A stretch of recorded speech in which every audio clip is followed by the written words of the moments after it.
पूर्ति, ये रेखा तो यहाँ मरी हुई पड़ी है।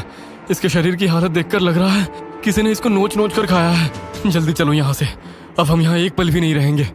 पवन के इतना कहते ही संजू उनकी गोद से उतरकर रेखा के पास खड़ी हो जाती है और गुस्से में नामे गर्दन हिलाने लगती है। पूर्ति तुम जाओ, मैं संजू को लेकर आता हूँ। पूर्ति तेजी से कमरे से बाहर निकलती है। तभी कमरे का दरवाजा अंदर से बंद हो जाता है। पवन जल्दी आओ। क्या हुआ पवन, कुछ तो बोलो। दरवाजा बंद होने के बाद अंदर से कोई आवाज सुनाई नहीं दे रही थी। पूर्ति को कुछ समझ में नहीं आ रहा था वह कहाँ जाए, किससे मदद मांगे। दौड़ते हुए वो घर से बाहर निकलकर सीधे पंडित जी के पास पहुंचती है और उन्हें सारी बात बताती है। मैंने आपको पहले ही सावधान किया था कि वो घर सही नहीं है। आपकी बेटी कब से ऐसी हरकतें कर रही है? क्या इस घर में आने से पहले वो बिल्कुल सही थी? वो दरअसल मेरी बेटी नहीं है, हमने उसे गोद लिया है। उसका पास तो मैं भी नहीं जानती। हमारे पास तो वो 1 सप्ताह पहले ही आई है और पहले दिन से ही ऐसी गुमसुम सी है। तो चलिए सबसे पहले शेल्टर होम चलते हैं। आखिर ऐसा क्या हुआ था जिसकी वजह से वो ऐसी हो गई है? मैम, हमने संजू को अडॉप्ट किया है। मैं जानना चाहती हूँ कि उसके बायोलॉजिकल पेरेंट्स कौन थे और उनकी मौत कैसे हुई थी। सॉरी पूर्ति जी, ये हमारे नियमों के खिलाफ है। हम किसी भी बच्चे के बायोलॉजिकल पेरेंट्स के बारे में आपको नहीं बता सकते। आपको बताना ही होगा। मेरे पति की जान खतरे में है और मेरी मेड रेखा, उसकी जान पहले ही जा चुकी है। ओह माय गॉड, इसका मतलब जो भी अफवाह संजू के बारे में थी वो सब सच थी। प्लीज मुझे पूरी बात बताइए। मैं भी यहाँ पर अभी 1 महीने पहले ही आई हूँ। मुझसे पहले यहाँ पर जो मैनेजर थी उसकी भी अजीबोगरीब हालत में लाश बरामद हुई थी। शेल्टर होम में रहने वाले बच्चे कहते हैं कि संजू कुछ जादू टोना जानती है। एक बार किसी बच्चे ने उसका मजाक बनाया था। अगले ही दिन उस बच्चे का पैर टूट गया था। इसी तरह अगर कभी भी कोई उसे कुछ कह दे तो उसके साथ कुछ न कुछ अनहोनी जरूर हो जाती थी। एक दिन यहाँ की मैनेजर ने उसे कमरे में अकेले बैठकर हंसते हुए देखा। इसके बाद वो संजू पर नजर रखने लगी। एक दिन डिनर के समय सभी बच्चे डाइनिंग रूम में बैठकर डिनर कर रहे थे। मैनेजर ने देखा कि संजू डाइनिंग रूम में खाना खाने के लिए नहीं आई है। वो चुपके से उसके कमरे में गई तो पाया कि वो छिपकली और चूहे मारकर उन्हें चॉकलेट की तरह चबा चबा कर खा रही थी। उस दिन मैनेजर को गुस्सा आ गया और उसने संजू को काफी डांटा। कहते हैं उसके अगले दिन ही मैनेजर की लाश उसके कमरे से बरामद हुई थी। उस दिन के बाद से यहाँ तरह तरह की बातें होने लगी। कोई कहता है कि संजू जादू टोना करती है तो कोई कहता है कि उस पर शैतान का साया है।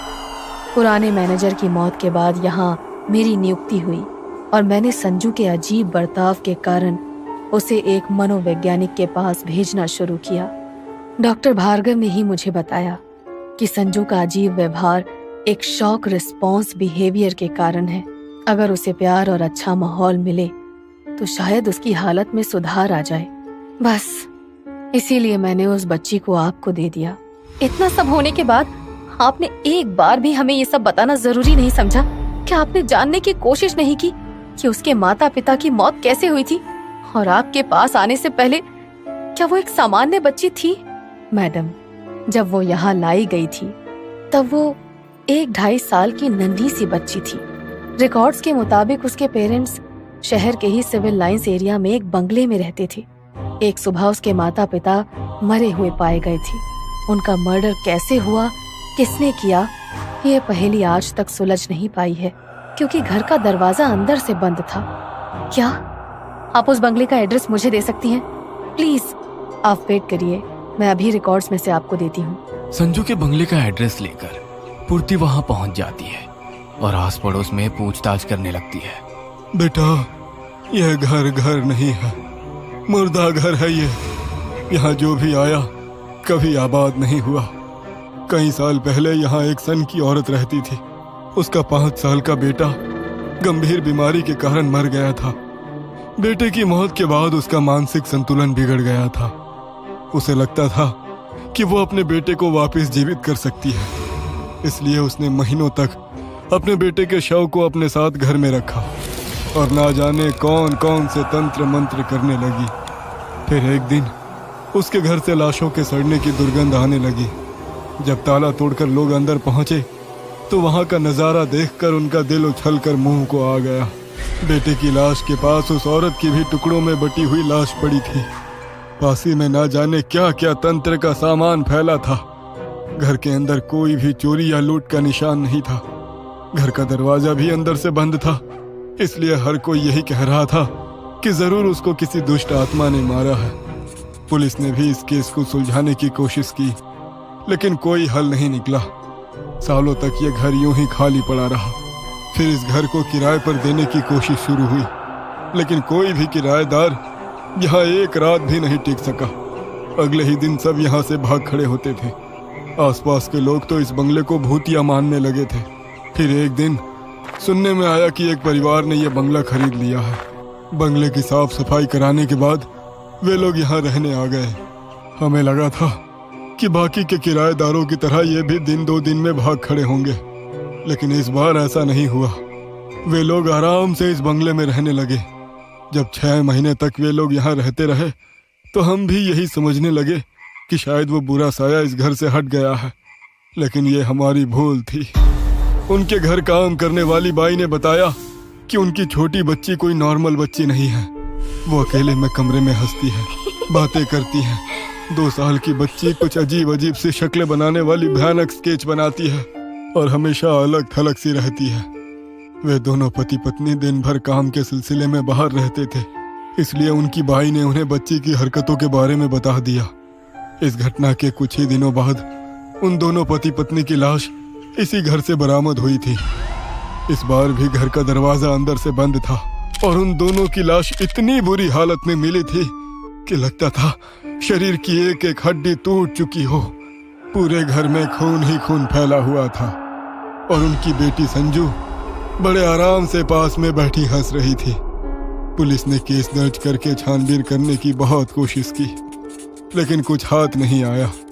इस घटना से पड़ोसी रिश्तेदार इतने डर गए थे कि कोई भी संजू की कस्टडी लेने के लिए आगे नहीं आया और अंत में पुलिस ने उसे शेल्टर होम भेज दिया। हो ना हो, मुझे तो लगता है अपने बेटे को जिंदा करने के लिए उस सन की औरत ने गलती से किसी शैतान को बुला लिया था, जिसने उसकी भी जान ले ली। बरसों तक वो शैतान इस घर में कैद था, लेकिन जब एक छोटे बच्चे का कोमल शरीर उसे मिला तो उसने उसी को अपना घर बना लिया। वो लड़की संजू कोई बच्ची नहीं है, शैतान है वो शैतान, जिसने अपने खुद के माँ बाप को भी नहीं छोड़ा। संजू की पूरी कहानी सुनने के बाद पूर्ति का सर चकरा रहा था। मेरे पवन की जान खतरे में है, मुझे उन्हें बचाना होगा। पूर्ति दौड़ते हुए अपने घर पहुंचती है। पवन, तुम कहाँ हो? जल्दी से बाहर आओ। पूर्ति देखो, हम यहाँ आइस पाइस खेल रहे हैं, तुम हमें ढूंढो। पूर्ति दौड़ते हुए इस कमरे से उस कमरे में ढूंढने लगती है। प्लीज पवन, जल्दी बाहर आओ प्लीज। पूर्ति को पवन और संजू की हंसने की आवाजें सुनाई देती है। देखो, हम ऊपर छत पर हैं। पूर्ति दौड़ते हुए छत पर जाती है। सामने उसे पवन छत की रेलिंग पर खड़ा हुआ दिखाई देता है। पूर्ति उसे नीचे उतरने के लिए बार बार कहती है। उसकी पूर्ति की ओर देखते ही वो छत से नीचे कूद जाता है। पवन, नहीं, ये नहीं हो सकता। पवन, पवन। पूर्ति रो रही होती है। तभी दरवाजे की ओट से संजू सामने आती है और उसे देखकर मुस्कुराने लगती है। अचानक ही पूर्ति के हाथ और पांव ऐंठने लगते हैं, जैसे कोई उन्हें मरोड़ रहा हो। पूर्ति दर्द से तड़प रही थी। तभी कड़कड़ की आवाज के साथ उसके हड्डियों के चटकने की आवाज सुनाई देने लगती है और उसकी गर्दन पीछे की तरफ घूम जाती है। पूर्ति का बेजान शरीर जमीन पर गिर चुका था और संजू फिर से अपने कमरे में जाकर शैतानी ड्राइंग बनाने लगी थी।